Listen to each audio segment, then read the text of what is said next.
American President Biden na Poland leiringayda Russia na libibte attack tawkre. United States ki President Joe Biden na Poland leiringayda Poland galona badalay ba Ukraine gi libib city da Russia process na amukhan na missile attack tawkre. Mayum makay thadok tun selak kiba mi lak anirom gi laifam oiriba libib city asida Russian forces na hanjin na air strike tawki. Biden na Poland leiringayda Russia na libibte attack tawba asina Ukraine gi mafum amada hekte attack tawba ngami haibadu utpani haina thajanari. Sayol amagi mamang da libibte laiba main airport manaki aircraft repair facility amada Russia na missile attack tawkrabasu libib city ase ayamba matamda lal asida kaya sokongfam oidri. Ngasi ahan boy na Russia na libib ki awang nungpok talaiba industrial area da missile ani kapsulaki maduda mi mga soki haina regional governor Maxim Koziski na fongdokki pung khara haukraba matung da libib city gi akoibada anirak suba oina missile amuksu kapsulaki maduda pokhai bagi thodok ahum thokki haina Koziski na haiki attack ado military ga mari lainaba oil facility amasung factory da target torkibani hairi regional governor na thodok adugi atai akupa marol di phongdokhide.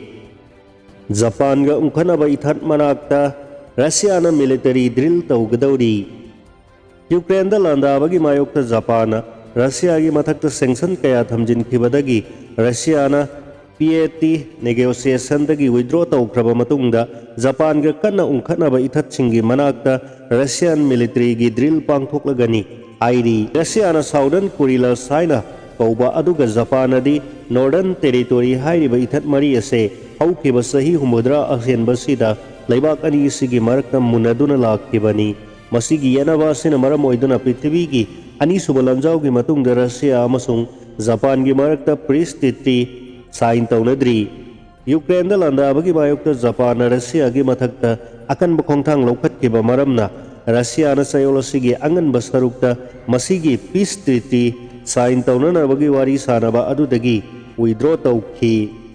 Tawdosigi matungda Russia gi Eastern Military District na lanmi lising ahum hena amasung equipment sa kaya thajinduna military drill pangthoklagani haina lauthokli. Russian peace treaty gi wari dagi withdraw tawkhiba amasung ithat mari asiga mari lainana economic projects sing lepthokkibagi damak Japan na mamangda kana yaringdaba phongdokhi. North Korea Russia amasung China gi threat asina maram oiduna Japan da paidagi matam sangna Prime Minister oikhiba Shinzo Abe na Japan su nuclear khulai gi matangda thuba matamda wakhal munna khanba darkar oire haina phongdokhi.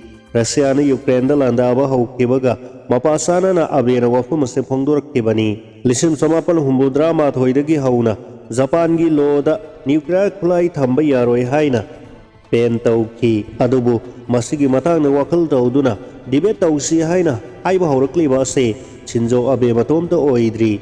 Russia amasung Japan gi mari ase hana dagi su tension laiduna lakpani handaki Ukraine gi lal asina maram oiduna US ki asset pa alliance oiriba Japan ase Russia ga yamna kana ungkhanaba haurakli.